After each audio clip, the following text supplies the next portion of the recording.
just for you and me. The dogwood was never to grow strong and tall again. All right, welcome to episode 4. Lonnie Jones. It's the life of Lonnie Jones, what God's done for me. Boy, we've had a ball so far, haven't we? Man, let me tell you, we just getting started. I'll probably be sitting here when I fall over dead. Who knows? Can't never tell. Nobody knows. Nobody needs to know, I guess. But we were talking last time, got a good lesson on making whiskey. Well, let me tell you, the effect on this program, on this episode 4 here, I'll tell you a little bit about the effects of alcohol, which when I was young, by the time we're talking about now, I'm up to around 9 years old and meaner than a skunk, and I'm the only kid in the house. Because let me tell you about my younger brother. I found out, I talked to my sister today. He was born in the same house I was born in. He was born in October and I was born in January. He is 9.5 years older than me, and we lived on the old farm down there. And I was up, like I said, about 9 years old, and never will forget it. As long as I live, farming was hard. There wasn't a whole lot of money to be made on the farm back in those days. Just staying alive was about it. But I never will forget, I was in the old house there, and he came in, my brother came in. He had just turned 18, I believe. He had just turned 18. And he come in there, and he had this hat on, and over on the wall was a nail. He pulled that hat off and threw that hat at that nail. That thing went around that nail like you've never seen in your life. And he said, Lonnie said, I'm leaving. I'm going to Michigan. I'm getting out of this hole, and I'm going to find me a better way of living than being on this farm for the rest of my life. So my brother, of course, he was in the Army. We already know that. And we had aunts and uncles in Michigan and around the Detroit area. So my brother next to me, which is Paul, which he lives in South Carolina right now. He's 88 years old right now. And anyway, he went to Michigan, and he joined the Air Force. He went to Michigan. I think he held a job for maybe a year or so there in Michigan, and he joined the Air Force. And of course, when he went to the Air Force, didn't see much of him after that. He never come around too much after that. But I never forget what was so brought all that to my mind was him throwing that hat, taking that hat out, throwing it. When I went across that room and landed like nailed, as pretty as you've ever seen. It was just absolutely unbelievable. But he left, and that left me there by myself. And now my daddy, by that time my daddy had remarried. And he married a woman at heart. At heart was a good woman at heart, but she was the town drunk. Now my daddy owned 2 farms and a rubber-tired wagon, remember? He got him a rubber-tired wagon and had the mules and everything, but he married this woman, and again, her heart was big as gold, but she was an alcoholic. Of course, I didn't know what an alcoholic was back then. I didn't know much of nothing. I'm 9 years old. And of course, then started going to school. We're going to talk about school buses and everything too. But I was 9 years old, and you know how kids, 9 years old, meaner than skunks. 7, 8, 9, 10, they just meaner than skunks. Well, I would aggravate her. What would happen was, and we'd make that whiskey, and Daddy would hide the whiskey, knowing that if she found it, she would get loaded. So, but every now and then, she'd hunt it till she found some, somewhere or other. She would find that liquor, and she'd get to drinking, and she'd get about half lit. And I'd aggravate her. I'd go to aggravate her, and she'd chase me around the house and through the house. And it went so far as one time, I'll never forget as long as I live, she wouldn't hurt me for nothing. But I aggravated her, and I don't think she's ever mad. She's just chasing me, 9 years old. And she was quite a bit younger than Daddy. And I never will forget, she ran me around the house, but when we went through the kitchen, when you went through the front door, right straight on through was the back door. You went, bedroom and living room was here, went through the door, the kitchen was here, right out the back door, right out into the backyard. So as we was going through the kitchen on the way around, she grabbed a butcher knife and took off after me with that butcher knife. Well, I could outrun her. I could run like a racehorse. I could outrun her, so I run up in the house, and she come up in the house, and I stepped in through the door and right behind the wall in the kitchen, and she throwed that butcher knife, and that butcher knife stuck up right over the water bucket. Now, how about that? That knife stuck up right over that water bucket. Well, God wasn't ready for me to leave, because there wasn't a doctor in 10 miles there. If she'd have hit me and hurt me, I'd have surely probably have died. But she didn't no more mean to hurt me than the man in the moon, but I was aggravating her. But I stepped behind that wall, and my knife went through there. Because all back in those days, you had the water bucket and the dipper. Everybody drank out of the dipper and drank out of the water bucket, and it sat right above the door back there. And that knife went into that wall, went like that right there. I figured it about time to go to the barn. I left, between me and you, I left her alone. Let's put it that way. Because at the time, I didn't know she wasn't mad. I didn't think she was mad. I don't think she was mad.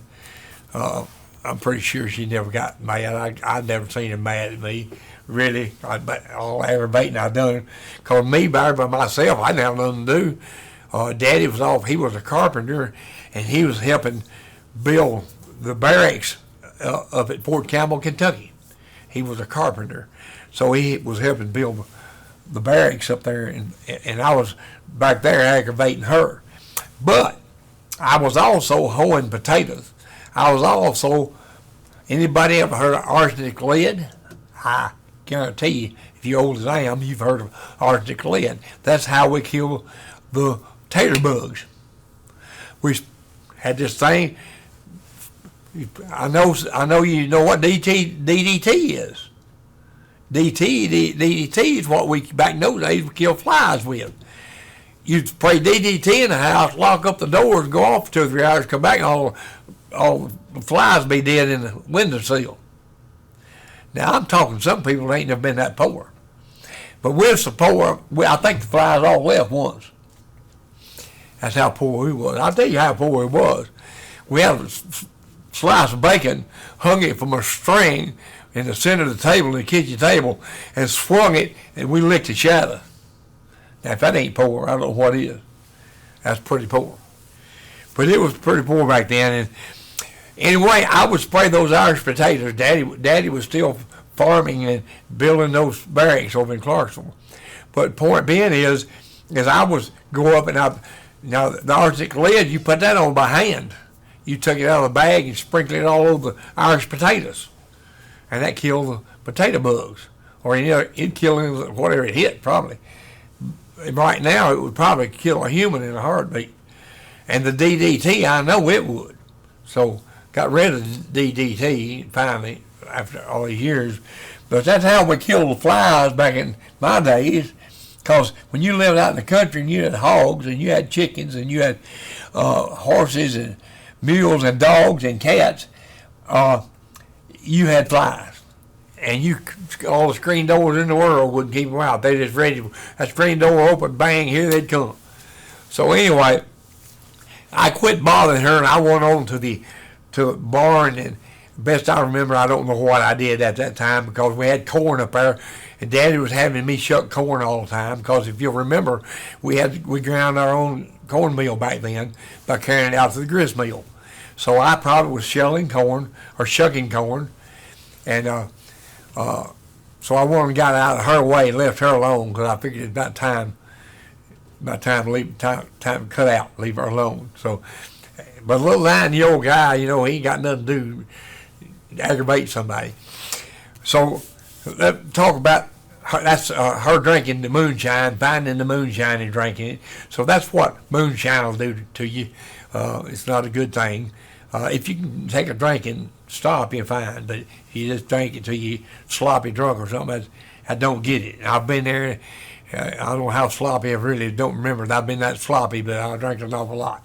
But let's talk about a little bit about school. The school bus would run.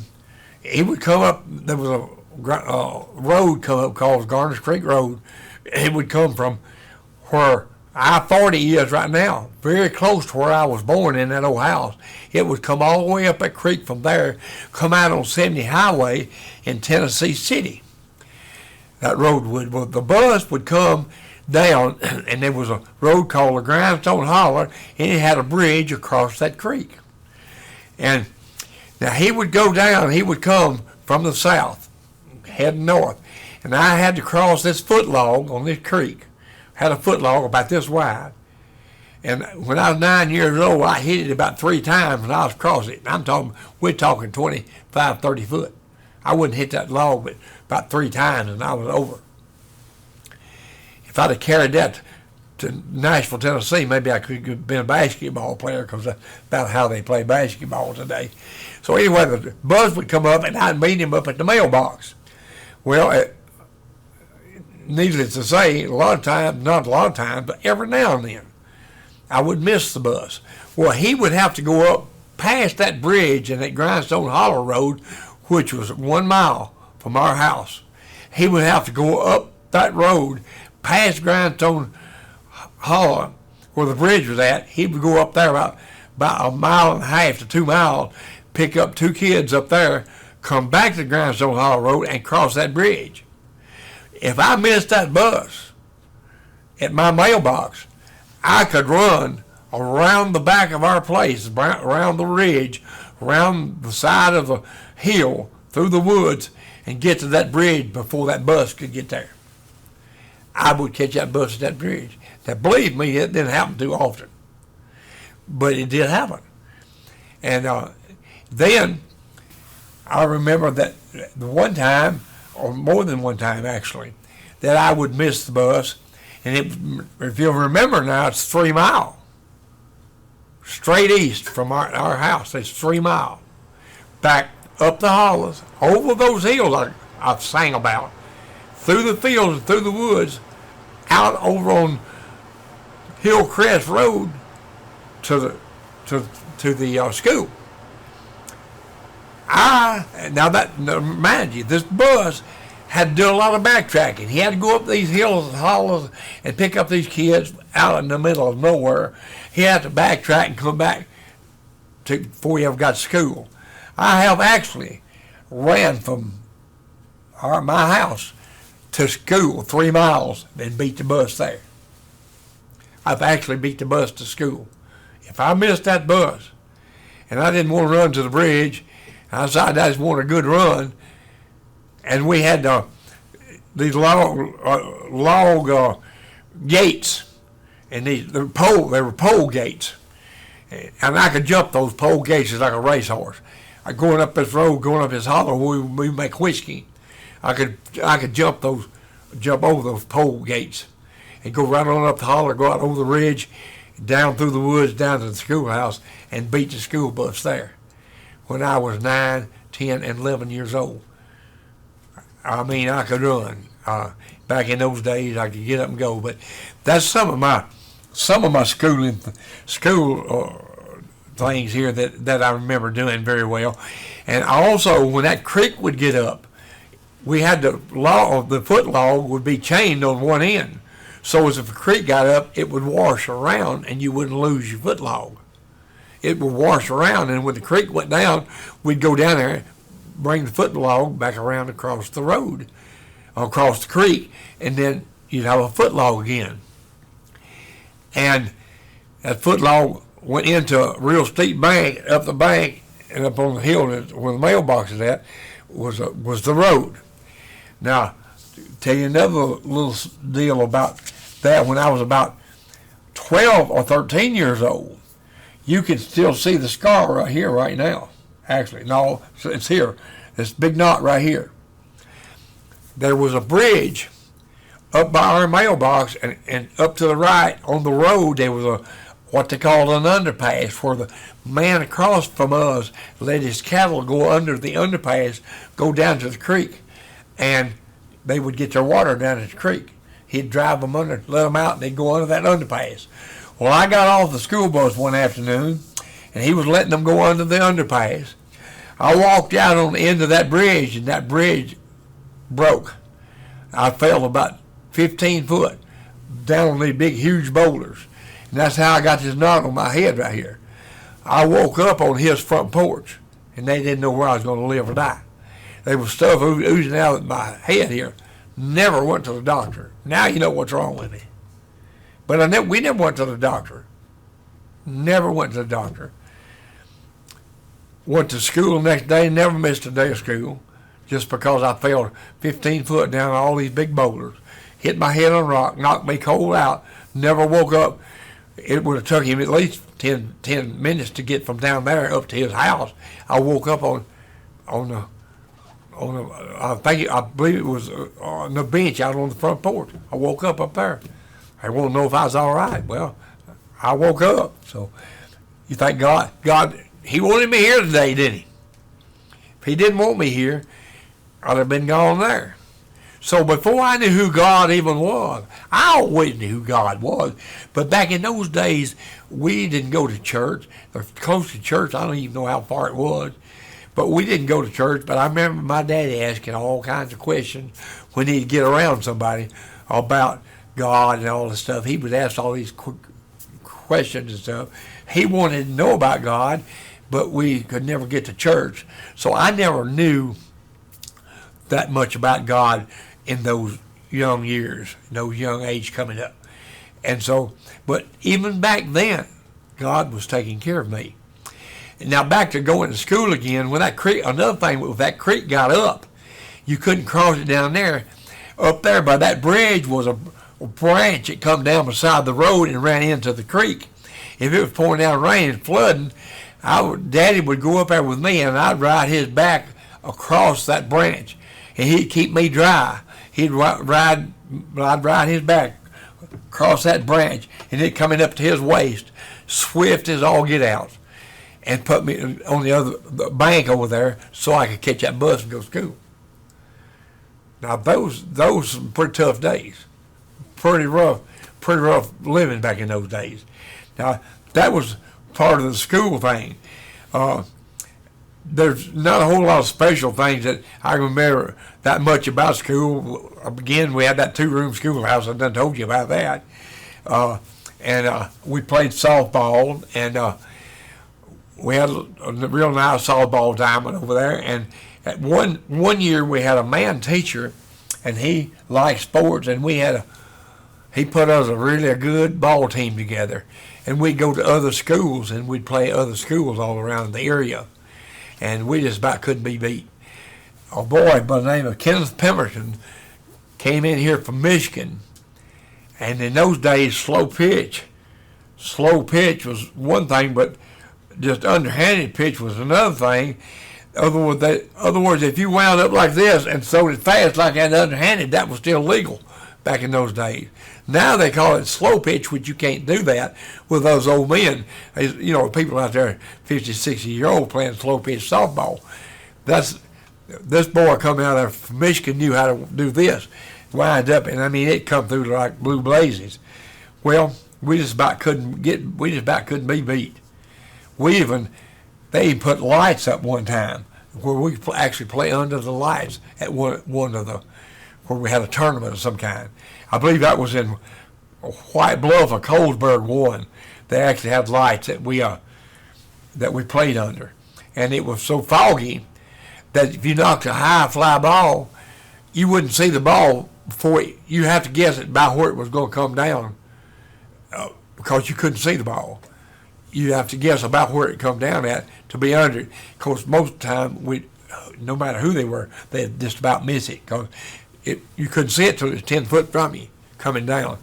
But we had some great times, and I remember one time we had a teacher, her name was Miss Swift, and she had a nice car, and she let one of the seniors drive her car over and play ball one time while she stayed there at school. And guess what? Of course, he run it off in a ditch.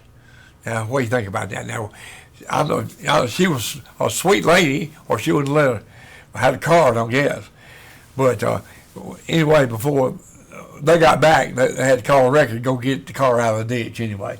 So that was a sort of schooling thing. And back in those days, we had these big old stove out in the middle of the floor, and you burn off coal. We had coal. It's about that high, and they put coal in that thing. We had one in each one of the rooms. And Christmas time come, and everybody had firecrackers. So we were shooting firecrackers. They allowed to shoot firecrackers. And so I had a firecracker that didn't have no fuse in it. So I started rubbing it on top of that stove. Well, it had a fuse, all right. It went off in my fingers. You talk about hurting.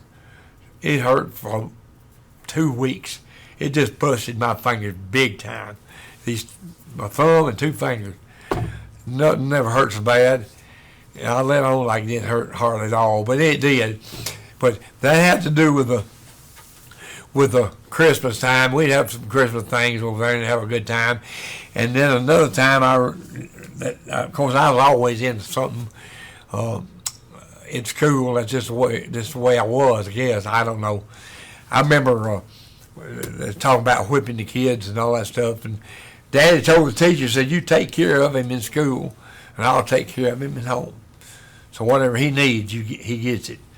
Well, I got a few spankings. I was teacher's pet in a lot of cases. But one time, that was about the worst thing I can ever remember, is chewing bubble gum. The old peddler had come around. I know some of you's been out in them country school, and them old peddler would come around with candy and bubble gum and all this stuff. That's where I got introduced to sugar daddies. Had sugar daddies. And boy, they were pure sugar. I mean, they were pure sugar. And they tasted like sort of maple sugar or something like that. But anyway, I had me some bubble gum, and I was chomping real good and everything. We had to stand up to talk or something. Now I'm talking about, I'm up in the seventh grade now. Pretty good sized boy with everybody in there was. Well, I was chewing gum. Well, I didn't mean to do it, but I threw my chewing gum at this gal was sitting there, and I forget exactly who it was, that I threw it at.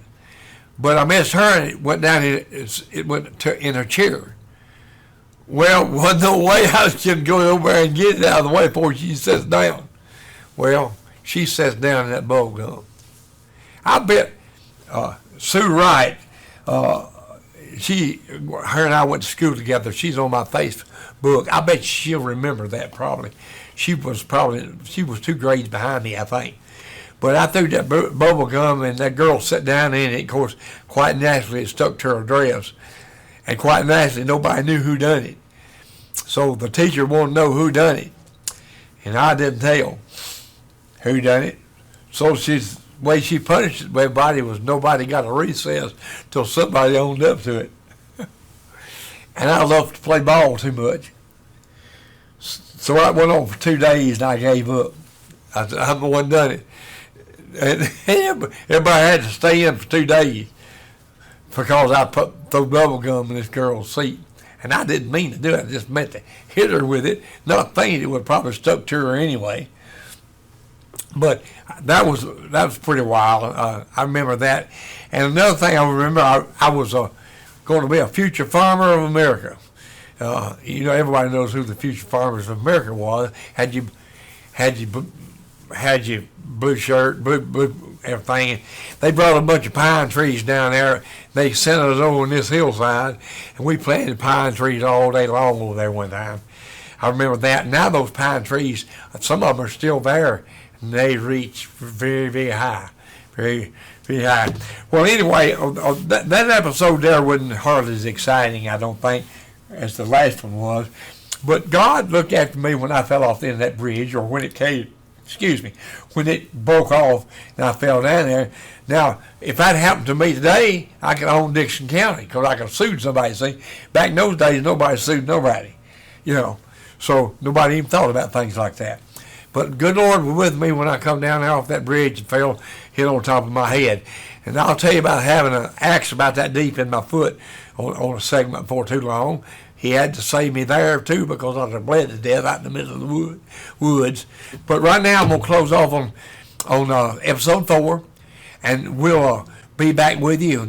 I hope you're excited enough to keep watching. Just make sure you hit that subscribe, hit follow us on Facebook.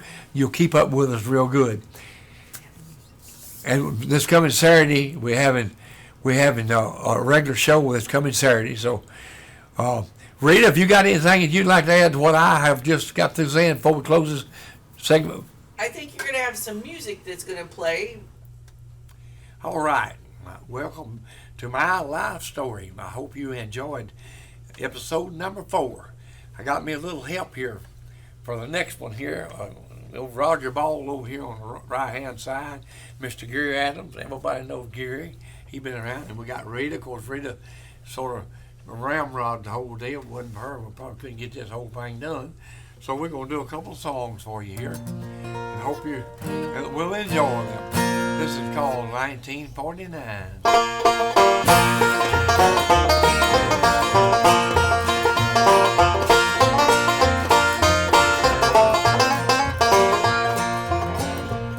I wonder if it's raining in the mountains. I wonder if the old town looks the same. And if the church is there beside the river, could I go back and find where Mama lay? Does the town still go to sleep just after sunset? Are the beers still as big on the vine? Do old men sit and talk about the old days, the way they did in 1949? Oh, I'd like to be back in the hills of Tennessee. Oh, it would be so fine. I could just go back to 1949.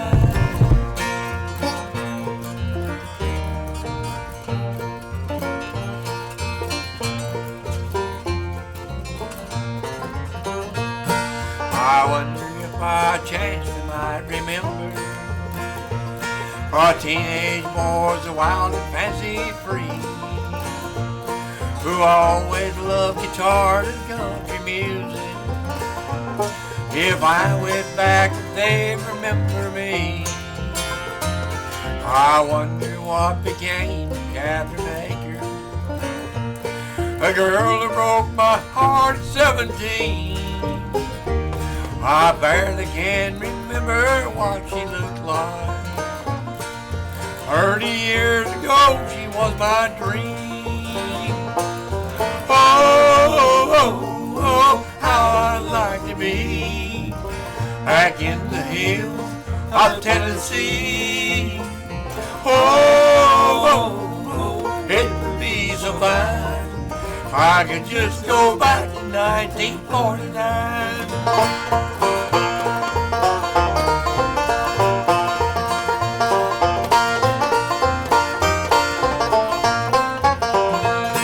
For many years I've searched this wide world over for what I did, what I couldn't find. Now I'm searching pictures in my memory for Tennessee in 1949. Oh, I'd like to be back in the hills of Tennessee. Oh, it would be so fine if I could just go back to 1949.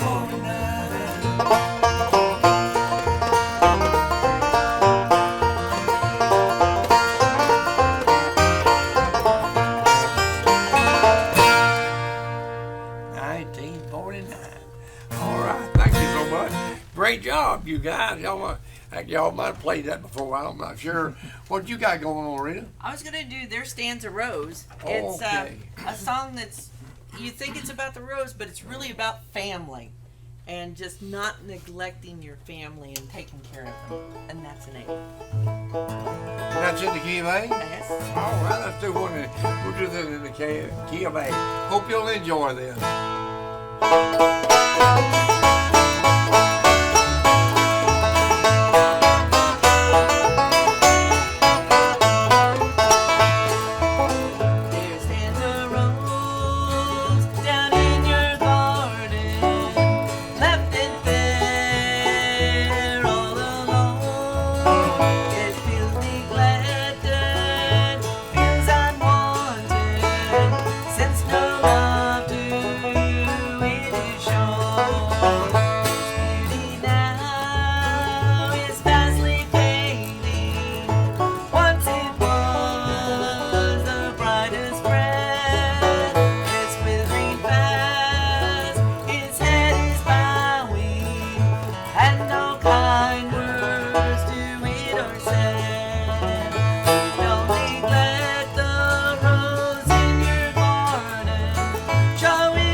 Enjoyed that.